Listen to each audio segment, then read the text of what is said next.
Oh, goodness, how incredibly much I've missed you, my precious, darling know-it-alls. My clever boys and girls, my kitties and bunnies. I see from the tears in your eyes that you haven't forgotten about your bestest buddy, good old Freeman, and that you're ready to keep on solving riddles and searching for messages.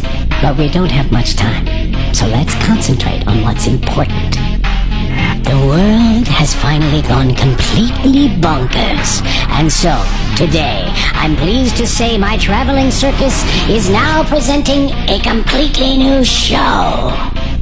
How guys came up with our money! There were grandpas And there were turnips. but there was no dough. People would just exchange what they had for what they needed, like a turnip for a wagon and the wagon for a jug of wine.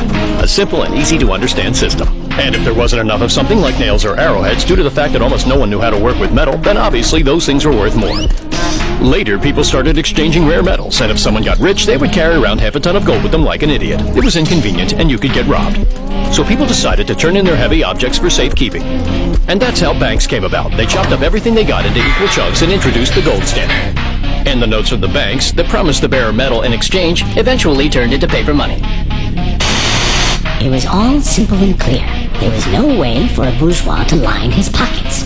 But quite recently, with the help of some clever words and some wise-ass verbal gymnastics, all of the dough makers managed to abolish the gold standard, which means they screwed everybody. Come, celebrate, little man. In the past, you would exchange your money for actual gold.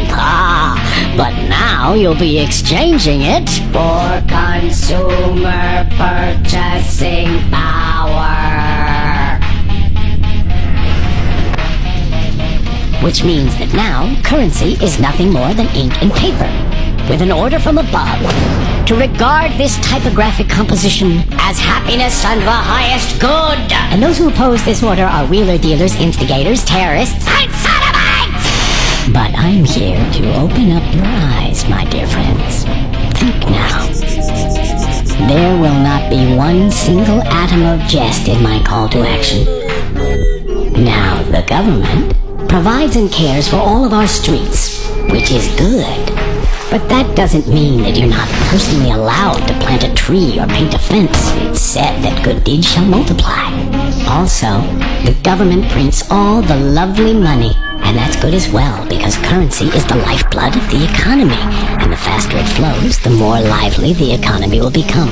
And oh yes, the good deeds, they shall multiply, whether it's electronic money, gift certificates, or bubblegum trading cards. Attention! Everyone has the right to issue their own money. And that, my friends, is the biggest of bourgeois secrets. Some secret. Suppose John the Smith paints 100 extraordinary pictures. He sells them all to his neighbor for $50 and suddenly dies soon after, most probably from drinking. The neighbor takes them to the city and doubles his dough by selling the pictures to some art profiteer he knows. The dealer hangs them in his trendy gallery and starts selling each one for crazy money. People ask, "Hey dude, why are they so expensive?" He answers, "John's dead, there won't be any more pictures, they're in short supply." The same crap's going on with Bitcoin. In this case, math doesn't allow an endless number to be produced. You can't just go and issue 100,000 million of them when you feel like it. Because John died, and they cost exactly as much as people are willing to pay for them. Just like some antique china or a used pair of Stalin's underwear. So anything that there's not much of and is difficult or even impossible to duplicate can work as dough. And that means that almost everything around us is made out of money. It's completely nuts. There's also the good money of Mr. Silvio Gazelle. It works quite effectively, if you were wondering. Until people start getting shot for it.